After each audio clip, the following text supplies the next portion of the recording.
afternoon, everybody. Welcome to Redeemer and our Easter Sunday gathering. Today, for us, it's a day of hope, it's a day of joy, it's a day of guilt, erased, of shame silenced, that Jesus has gone through death, that he was raised from the grave, and that he's alive today, and that all those who trust in him get to share, as he lives, get to share in his life. Now, as we reflect on this Easter Sunday together, I just want us to take a little look at two people and their response to the resurrection of Jesus. Mary is the first one, and Thomas is the second. And they are very different kind of people, I think. And we see two very different responses. In Mary, we see her tears. She's broken. That Sunday morning is a hollow day for her. And then you've got Thomas as well. Thomas is just full of questions and doubts and uncertainty.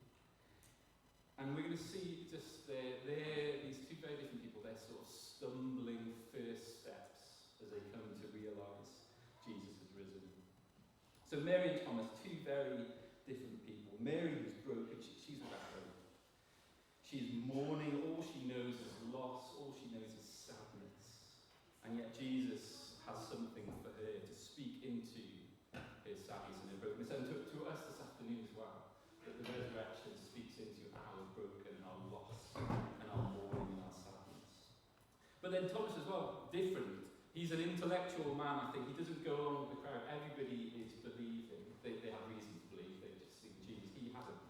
But he doesn't go along with the crowd. He thinks the resurrection is utterly ridiculous. He's got doubts, very real doubts, and he's got questions. And what we see of Jesus in the story is Jesus welcomes those doubts. He welcomes your doubts. He welcomes your questions. And he says, actually, no, your questions, your doubts can be the very thing that pushes you into deeper, lasting faith. So that's what we're going to do this afternoon. We're going to think about Mary's tears. We're going to think about Thomas's questions, Thomas's doubts. So here's Mary. For Mary Magdalene, that first Easter Sunday morning, it was just a day of weeping, sadness. It's written all over the story. I don't know if you got the sense of it as Anna was reading it. It's like all the life has just been sucked out of the occasion. It's like ironically, the most lifeless story ever. Because she's travelled into the tomb, and the only reason she's going there is to anoint Jesus' body. Just to cover over the smell, get rid of some of the decay. But what does she find? The tomb is empty. And you wonder, maybe this is the moment when this story finally is injected with a little bit of life.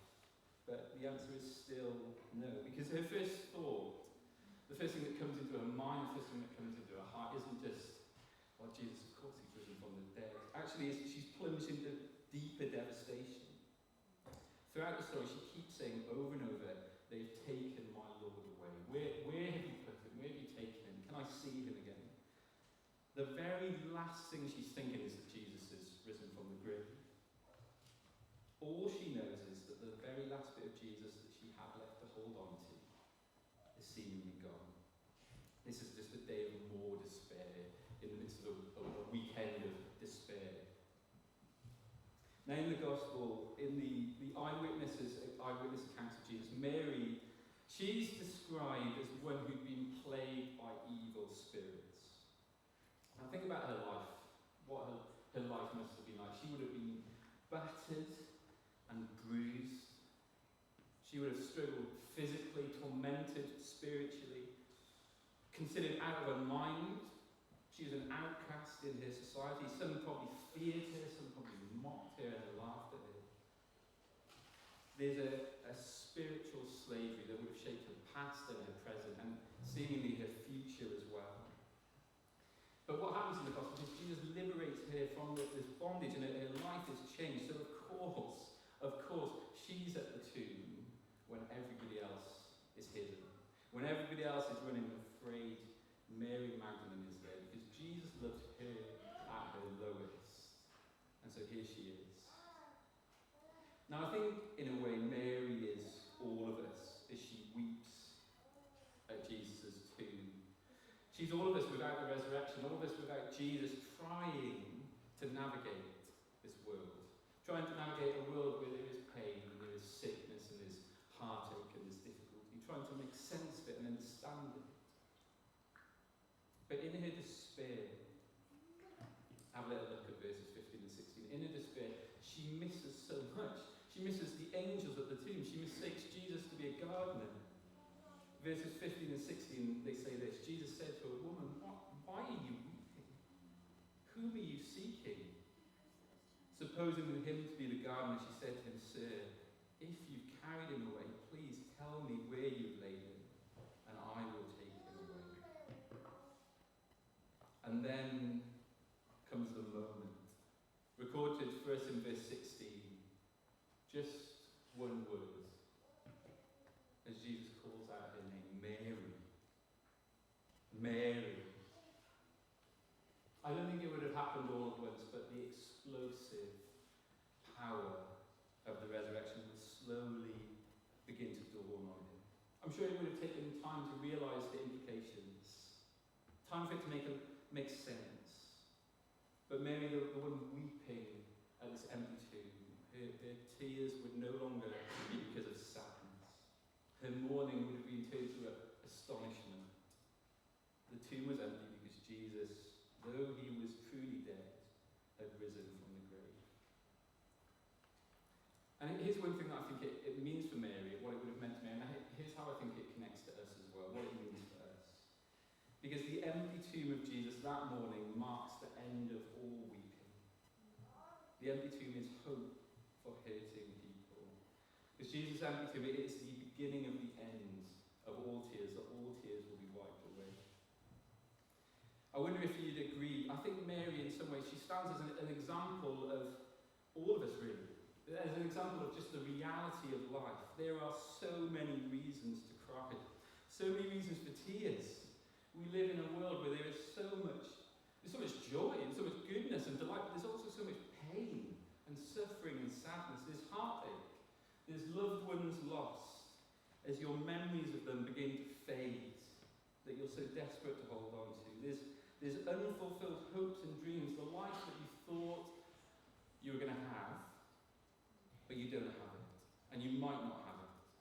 There's failing health and failing bodies and failing minds. There's broken relationships that leave a mark, hidden scars that you fear might live with you forever. Hardships that they just don't seem like there's an end in sight. And that's just on a personal level, things that we can experience in the world. What about on a global scale? There's so much suffering and sadness and difficulty. And I wonder if one of the biggest questions we ask then is, if we could ask a question to God, or if we believed that if there might be a God out there somewhere, we'd say, why the suffering? Where are you? What are you playing? It's a kind of question that's run throughout history. Some people approach it intellectually, but for so many people it's just born out of the origins of their own sadness and pain. Why is this happening to me? Why is the world like this? Even this week, just as I was reading an article, somebody was making the case against the existence of God, and their conclusion was just two words. Suffering means that he's either unable or he's unwilling. That he's either powerless or he's just careless. He doesn't care for you. But Easter Sunday, I think, is the answer. That Jesus is the answer. The empty tomb is the beginning of the end of all pain and the beginning of never-ending joy. One of my favourite stories in the Gospels, in John's Gospel, where we're located today, is Jesus at the tomb, a different tomb though, at the tomb of his dear friend Lazarus. Now Lazarus' two sisters, they're utterly broken, they're in agony, and they're frustrated at Jesus. They said to him, like, if you were here, Jesus, you could have done something for our brother. And then you get, I think it's the shortest verse of all the Bible. Some people in the last couple of years mock it. John 11 verse 35, that Jesus wept before his friend's tomb. That he just broke down on his knees crying at the stone rolled over Lazarus' body. And he doesn't just cry cry that he roars at Lazarus' tomb. He's just so overcome with emotion and righteous anger at death and brokenness.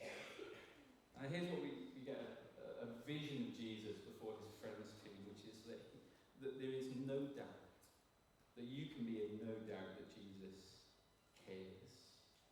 That he cares not just for his friends, but he cares for you as well. He cares for you in your weeping, in your pain, in your situations. It's not just a general sort of care of sort of a displeasure of what the world is like, but he cares for your reality, that his heart aches for you. But moving from Lazarus' tomb to Jesus' tomb, and we're invited to see that Jesus, it's not just that he cares, but that he's actually come into the world to do something, that God has given his definitive answer to the problem of suffering. Because if the tomb of Lazarus is just like a little trailer, a little moment before the main film begins, Jesus' tomb is all about victory.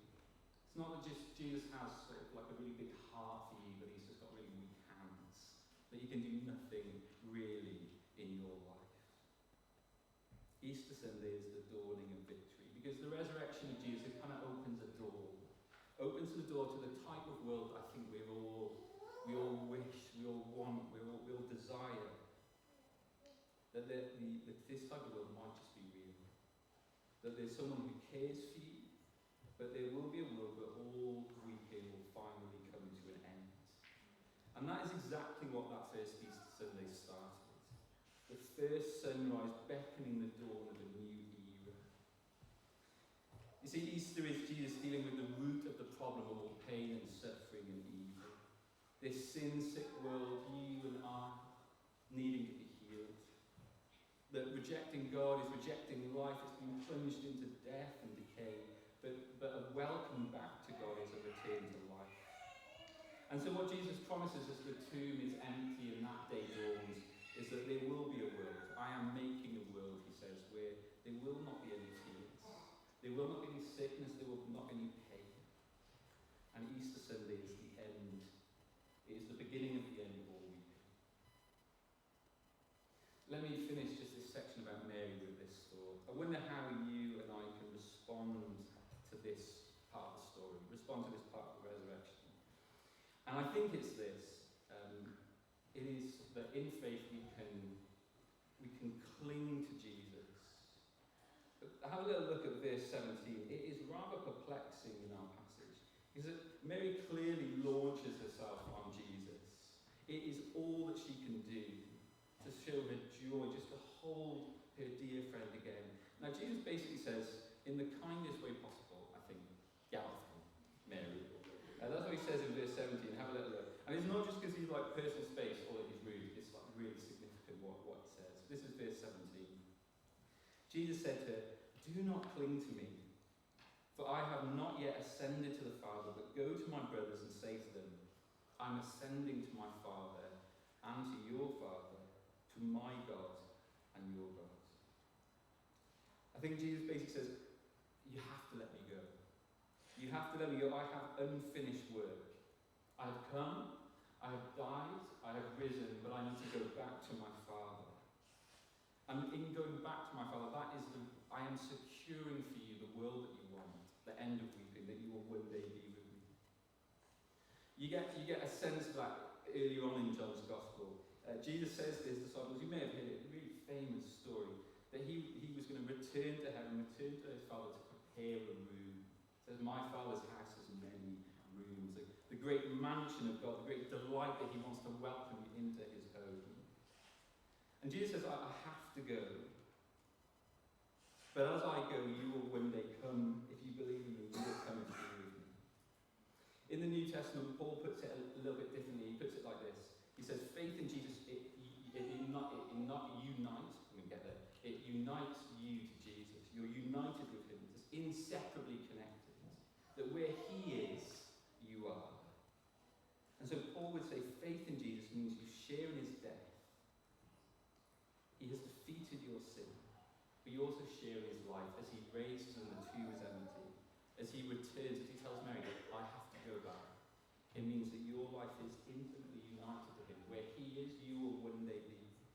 Your life is hidden where he is. In other words, Jesus clings to you, and wherever he is, you will one day go. The resurrection and tears, Mary weeping at the tomb, pain and loss. The resurrection says your greatest hopes, a life free of pain and sadness and sickness, can be yours. It was won for you, and so cling to Jesus in faith. One day, you will go to be with him in the world that he's making. We thought about Mary. Let's think about Thomas and Thomas's doubts. Very different people.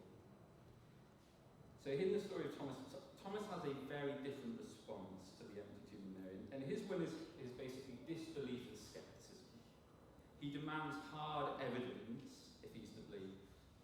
And I wonder if Thomas is particularly helpful for us today, because through his interaction with Jesus, here's what I think we'll see. That Christianity invites you to bring all of your doubts and all of your questions and to just put it all on the table. That you don't need to pretend. I wonder if you feel like that sometimes. Sometimes that can be like that in the church. You don't need to pretend that you don't have any questions or doubts. You don't need to be ashamed of your questions. Like true faith should somehow just be devoid of any of those things. Now in the church community, because this is what it means to follow Jesus, Jesus says, bring your questions, bring your doubts, bring your worries. And what we'll see in our story, Jesus meets Thomas in the midst of his scepticism. And through that, I think what we see in Thomas is that joyful sort of intellectual pursuit, looking at the evidence, can lead you to deep, profound, joyful faith. So here's Thomas. All questions are welcome. I do think that's one way you can sum up the story, that Jesus welcomes all of your questions. And Thomas, he's not really on the fence. Not really on the fence when it comes to the resurrection of Jesus. I think he's completely located himself in the this cannot possibly have happened sort of camp. Because in between the two stories of Mary and Thomas, John, who's kind of laying out everything before us, he said that Jesus has come to meet some of his disciples. Now, Thomas isn't there. He isn't part of that profound experience. You can see that kind of part of the story in verses 19 to 23. Now, Thomas had missed that, and I don't know why. I think we could probably speculate, based on sort of Thomas's character and his demeanour. The evidence was entirely clear. Jesus was dead. It's game over. There's nothing left to see here. But you may disagree with this. I'm not entirely sure if I'm right here, but in some ways he's impressive, Thomas, I think. Because when all the other disciples are suddenly saying, we've seen him, we've seen Jesus risen from the dead, Thomas sort of like, he's not a kind of go along with the flow kind of guy. He's not a don't rock the boat kind of guy. He's totally sort of, I'm not going along with the consensus of the group. I mean, listen to the strength of his words in verses 25. Unless I see in his hands the mark of the nails, and place my finger into the mark of the nails, and place my hand into his side, I will never believe. And Thomas the skeptic needs some evidence if he's going to believe that the tomb is empty and Jesus is alive. But I wonder, there may be something behind what Thomas is saying, which is just, please don't tell me this is true. Please don't get my hopes up that this could actually be true. There is no way that he could be alive with those nails and that spear. Now, I feel sorry for Thomas, because poor Thomas has been known, I think, through history as doubting Thomas. It's just the kind of way it works, isn't it? Sometimes sort of nicknames stick. Your whole character summed up for the whole of history in just one word. I don't think any of us wants that, doubting Thomas. I wonder if a conversation happened. John, the writer of this gospel with Thomas, sits him down and says, listen, Thomas, I'm going to have to write out what happened. And I'm going to be totally honest about it. I have to be totally honest. And I'm not happy about it. I'm not happy what I'm going to be able to write, but it's going to be helpful for other people to know exactly what happened, when it all began. When you said you'd never believe? I've just had to have a similar conversation with Peter. I feel for Thomas. Because it's not like he's the only one. When the story we read earlier, like Mary and John and Peter and all the other disciples, and none of them are sort of like going to the tomb thinking absolutely desperate to believe. They're not queuing up to believe in the resurrection. There's so much doubt in the air. But look really carefully at how Jesus treats Thomas. You can see it in verses 26 to 27. It says, 8 days later, his disciples were inside again, and Thomas was with them. Although the doors were locked, Jesus came and stood among them and said, "Peace be with you." And then he said to Thomas, "Put your fingers here and see my hands. Put out your hand and place it in my side.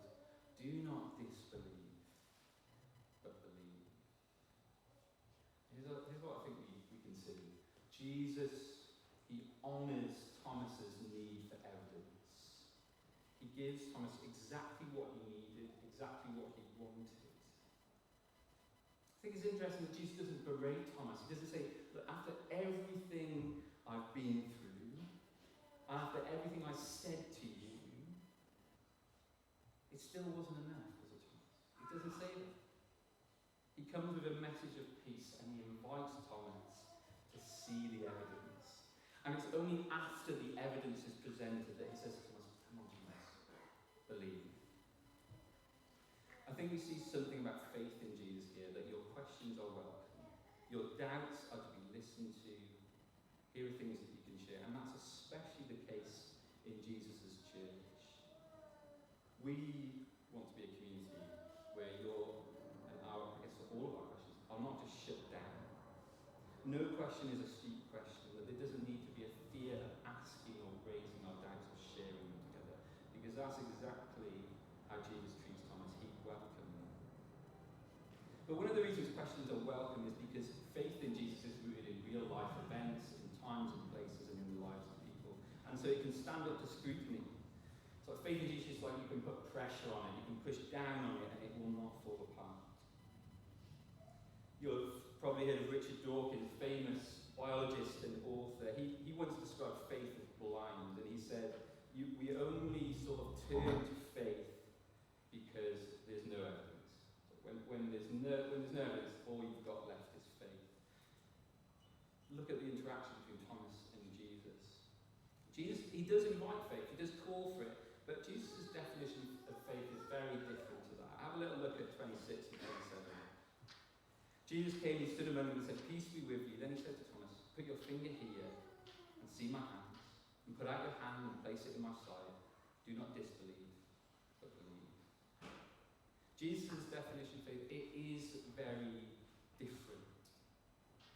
Faith is throwing yourself in trust upon Jesus. It's believing that he's worthy of your whole life, but it is not faith without evidence. Thomas was invited to believe only after Jesus gave him the evidence of his body before him.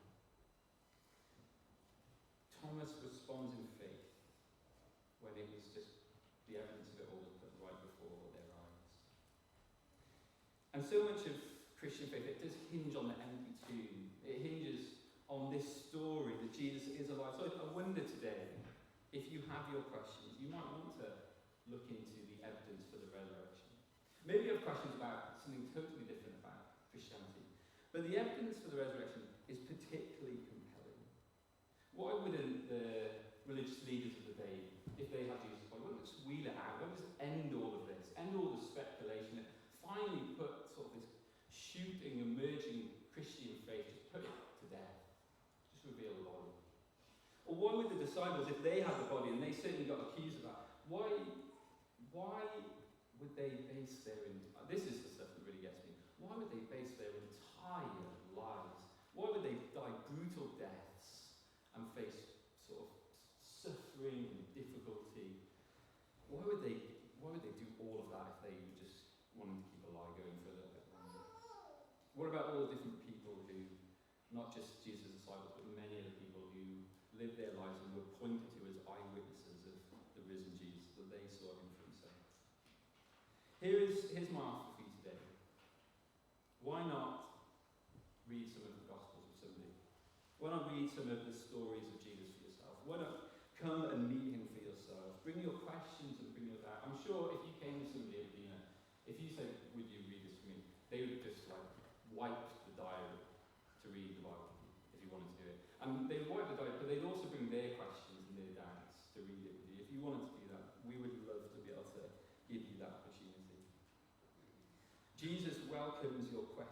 faith in Jesus stands up to scrutiny. But I wonder if we can see that there is a way that your questions and your doubts can lead you into something deeper. I think we see that's what we see in Thomas. But listen to this quote before we get to that from Tim Keller. This is what Tim Keller wrote about the benefits of doubts and questions. He said this: a faith without some doubts is like a human body without any antibodies.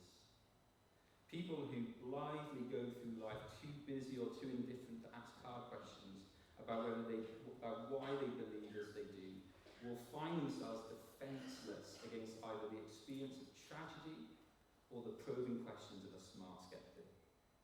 A person's faith can collapse almost overnight if she has failed over the years to listen patiently to her own doubts, which should only be discarded after long reflection. Here's what he says: the strongest form of faith is one that has wrestled with doubts. That asking questions, letting your your doubts have a voice, they can push you into a deeper, firmer foundation of faith. And so whether you're a follower of Jesus today or a skeptic with reservations, someone with questions or doubts, see in this passage that God can use them. Because look what happens to Thomas. See Thomas's response in verses 27 and then finally in 28. Jesus said to Thomas, "Put your fingers here and see my hands. Put out your hand and place it in my side. Do not disbelieve, but believe." Thomas answered him, "My Lord and my God." They're extraordinary words. For someone saying, "I will never to believe," to say, this is one of the most profound declarations of who Jesus is. That he is God himself come to the earth, and that he is the Lord of all, and that everything and every one of us and all creation should bow before him. Here is what I think we see then. The relationship between our heads and our hearts, our minds and our emotions and our affections. Where can serious searching and probing questions take you? For Thomas, his head, seeing the evidence, propelled his heart to praise. His doubts and his questions were answered. They were like logs thrown on the fire of faith burning. And so this might be, maybe you're not, I know we're all a little bit of everything, but maybe you're not super emotional person. Maybe you're a logical type of person. Your intellect, your pursuit of truth, your questions and your striving for answers can lead you into deep, profound, like Thomas, praise and worship and adoration of Jesus. That your mind can be satisfied and that your heart can leap. The resurrection of Jesus says, bring your questions, bring your doubts, because it can stand up to the pressure and it can give you the answers that you're searching for. And so I'm going to slowly bring this to a close, but I think in the story, right at the end, Jesus said something to Thomas, but I think really it's a word for you and I. Did Thomas get special treatment? Because I'm sure you and I, we'd absolutely love to have the experience that he had. You might say, if I had the opportunity at Thomas, if I could really look on the Mars, if I could have been in that room at that moment, then I really would be able to believe. Have a little look at what Jesus says in verse 29. Jesus said to him, "Have you believed because you've seen me? Blessed are those who have not seen and yet have believed. Blessed are those who, even if you haven't seen Jesus like Thomas did, you can still believe. You can still know him." Because I think it's almost as if Jesus said to us, I get it. I totally get it. I understand. You would have loved to have seen me like Thomas did. Then you'd be able to believe. But I think what Jesus is saying is you can absolutely know me. You can know me truly and fully. You can encounter me and know me as alive today, even though you can't see me like Thomas did. You can meet me in my word, and you'll meet me in your pain and in your suffering and in your questions. You can meet me just as real there as Thomas did when I was standing before him.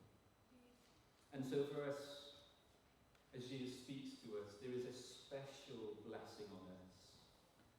This could be you today, that you can truly trust Jesus, even though we don't get to see him like they did. Let me bring this to a close. Nobody was expecting it that day. Nobody was rushing to the empty tomb thinking Jesus was alive. Despair and doubt hung in the air. But the tomb was empty. And so eternal life with Jesus has been won. And so as we look to Mary and as we look to Thomas, we see that Jesus speaks into our deepest pain and our deepest longings and our deepest hopes and our deepest sadness. But in Thomas we also see that your questions and your seeking can find a home. You can find an answer. Let me pray. Lord Jesus, we want to praise you. You are the one who conquered death. Lord Jesus, you are the forgiver of sins. Lord Jesus, you are the wiper of tears. Lord Jesus, you are the satisfier